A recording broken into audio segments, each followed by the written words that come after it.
السلام علیکم ورحمۃ اللہ وبرکاتہ۔ آج ہم الحمدللہ اللہ کے فضل و کرم سے رمضان مبارک کے سعادت مہینے میں گزر رہے ہیں، تو رمضان مبارک کے حوالے سے حصہ نمبر 2 میں سے ہم پڑھیں گے حدیث کا حوالہ دیں گے، جس میں حضور صلی اللہ علیہ وسلم کا ارشاد ہے کہ 3 آدمیوں کی دعا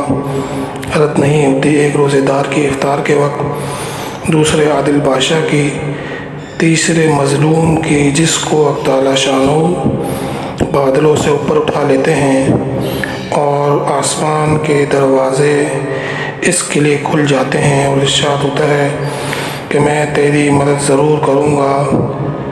کسی مصلحت سے کچھ دیر ہو جائے۔ اور اسی طریقے سے ہم انشاءاللہ تعالیٰ لیلۃ القدر کے بارے میں احادیث پڑھیں گے، جس میں سب سے پہلے نبی کریم صلی اللہ علیہ وسلم کا ارشاد ہے کہ جو شخص لیلۃ القدر میں ایمان کے ساتھ اور ثواب کی نیت سے عبادت کے لیے کھڑا ہو، اس کے پچھلے تمام گناہ معاف ہو جاتے ہیں۔ اور اسی طریقے سے ایک دوسری حدیث کا مفہوم ہے، جس میں نبی کریم صلی اللہ علیہ وسلم کا ارشاد ہے کہ شب قدر میں حضرت جبریل علیہ السلام ملائکہ کی ایک جماعت کے ساتھ آتے ہیں، اور اس شخص کے لیے جو کھڑے یا بیٹھے اللہ کا ذکر کر رہا ہو اور عبادت میں مشغول ہے، دعائے رحمت کرتے ہیں، اور جب عید الفطر کا دن ہوتا ہے تو اللہ تعالیٰ شانہ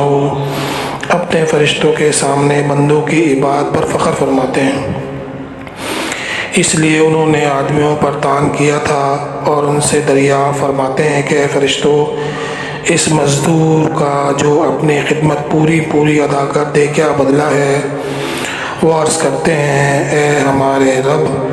اس کا بدلہ یہی ہے کہ اس کو اس کی اجرت پوری دے دی جائے۔ تو ارشاد ہوتا ہے کہ فرشتوں، میرے غلاموں اور باندیوں نے میرے فریضوں کو پورا کر دیا، پھر دعا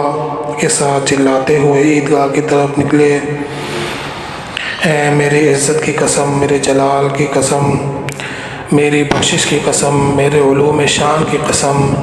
میرے بلند مرتبے کی قسم، میں ان لوگوں کی دعا ضرور قبول کروں گا۔ پھر ان لوگوں کو خطاب فرما کر ارشاد ہوتا ہے کہ جاؤ، تمہارے گناہ معاف کر دیے ہیں اور تمہاری برائیوں کو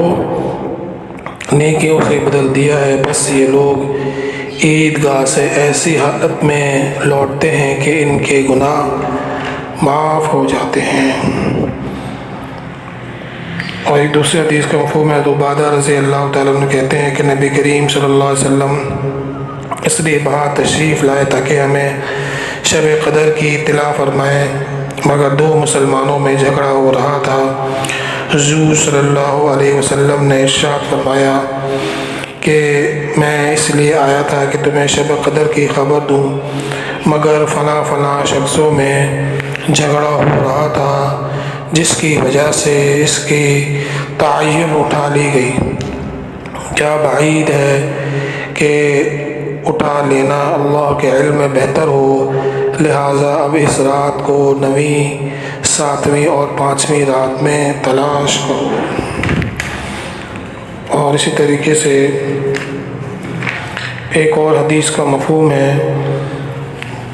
جس میں حضرت عبادہ رضی اللہ تعالیٰ عنہ نے نبی کریم صلی اللہ علیہ وسلم سے شب قدر کے بارے میں دریافت کیا، تو آپ صلی اللہ علیہ وسلم نے ارشاد فرمایا کہ رمضان کے آخری عشرے کی طاق راتوں میں 21، 23، 25، 27 اور 29 یا رمضان کی آخری رات میں جو شخص ایمان کے ساتھ ثواب کی نیت سے اس رات میں عبادت کرے، اس کے پچھلے سب گناہ معاف ہو جاتے ہیں۔ اس رات کی منجملہ علامتوں میں سے یہ ہے کہ وہ رات کھلی ہوئی چمکدار ہوتی ہے، صاف شفاف، نہ زیادہ گرم نہ زیادہ ٹھنڈی، بلکہ معتدل، گویا کہ اس میں انوار کی کثرت کی وجہ سے چاند کھلا ہوا ہے۔ اس رات میں صبح تک آسمان کے ستارے شیاطین کو نہیں مارے جاتے۔ نیز اس کی علامتوں میں سے یہ بھی ہے کہ اس کے بعد صبح کو آفتاب بغیر شعاع کے طلوع ہوتا ہے۔ ایسا بالکل ہموار ٹکیا کی طرح ہوتا ہے جیسے کہ 14ویں رات کا چاند۔ اللہ جل شانہ نے اس دن کے آفتاب کے طلوع کے وقت شیطان کو اس کے ساتھ نکلنے سے روک دیا، بخلاف اور دونوں کے طلوع آفتاب کے وقت شیطان کا اس جگہ ظہور ہوتا ہے۔ حضرت سفیان ثوری رحمۃ اللہ علیہ کہتے ہیں کہ اس رات میں دعا کے ساتھ مشغول ہونا زیادہ بہتر ہے بنسبت دوسری عبادت کے۔ ابن رجب رحمۃ اللہ علیہ کہتے ہیں کہ صرف دعا نہیں بلکہ مختلف عبادات میں جمع کرنا افضل ہے، مثلا تلاوت، نماز، دعا اور مراقبہ وغیرہ۔ اس لیے نبی کریم صلی اللہ علیہ وسلم سے یہ سب امور منقول ہیں۔ یہی قول زیادہ اقرب ہے۔ سابقہ احادیث میں نماز، ذکر وغیرہ کئی چیزوں کی فضیلت گزر چکی ہے۔ اللہ پاک بھائی ہمیں بھی جو ہے رمضان مبارک کی سعادتوں کو حاصل کرنے کی توفیق عطا فرمائے، اور جو ہم رمضان مبارک کے اندر اللہ سے مستقل مزاجی مانگے ہیں اور اللہ سے مستقل مزاجی کے ساتھ اعمال صالحہ کرنے کی اللہ سے توفیق مانگے، اور انشاءاللہ تعالیٰ ہم اگلی ویڈیو میں جو ہے اعتکاف کے بارے میں انشاءاللہ تعالیٰ بتائیں گے۔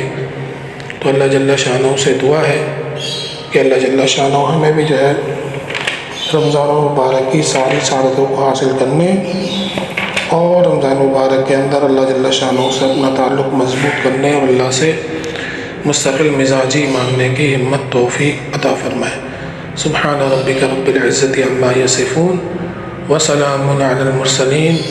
والحمد للہ رب العالمین۔ السلام علیکم ورحمۃ اللہ وبرکاتہ۔